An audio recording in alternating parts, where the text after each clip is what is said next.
SSC পরীক্ষায় এবারও থাকছে সাইলেন্ট এক্সপেল। কথা বলা, নকল কিংবা এদিক ওদিক তাকানো সহ বিভিন্ন অবৈধ কার্যকলাপের জন্য সাইলেন্ট এক্সপেলের নিয়ম রেখেছে শিক্ষা বোর্ডগুলো, যার ফলে পরীক্ষার্থীদের অজান্তে এক্সপেল করতে পারবেন পর্যবেক্ষকরা। সম্প্রতি প্রকাশিত এসএসসি পরীক্ষা পরিচালনা সংক্রান্ত নীতিমালায় কোনো অপরাধের শাস্তি কি হবে সেসব বিষয় স্পষ্ট করা হয়েছে। বিস্তারিত জানাচ্ছেন তৌফিকুল ইসলাম আশিক। শিক্ষা বোর্ডগুলো প্রকাশিত এসএসসি পরীক্ষা পরিচালনা সংক্রান্ত নীতিমালায় 3 ধরনের শাস্তির কথা উল্লেখ করা হয়েছে।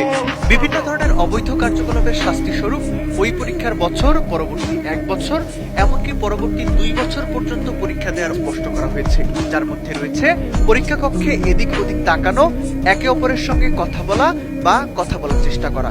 এছাড়া পরীক্ষা কক্ষে যে কোনো ধরনের অপরাধে সহায়তা করা, মোবাইল ফোন বা অন্য কোনো ইলেকট্রনিক ডিভাইস কাছে রাখা, উত্তরপত্র জমা না দিয়ে পরীক্ষা কক্ষ ত্যাগ করার মতো গুরুতর অপরাধের বিষয়গুলো উল্লেখ করা হয়েছে এই নীতিমালায়। শৃঙ্খলা ও স্বচ্ছতা নিশ্চিত করতে গুরুত্ব দেওয়া হয়েছে সাইলেন্ট এক্সপেলে।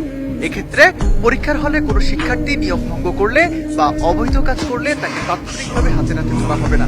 তবে প্রত্যবেক্ষক গোপনে পরীক্ষার্থীর ওএমআর শিট বা উত্তরপত্রের কভার পৃষ্ঠায় বিশেষ সংকেত দিয়ে খাতাটি আলাদা করে ফেলবেন।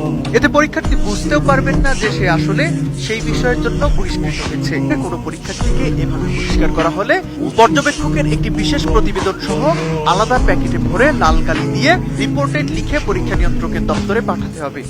অর্থাৎ হল থেকে বের করে না দিলেও ওই উত্তরপত্রটি আর স্বাভাবিক খাতা হিসেবে বিবেচিত হবে না।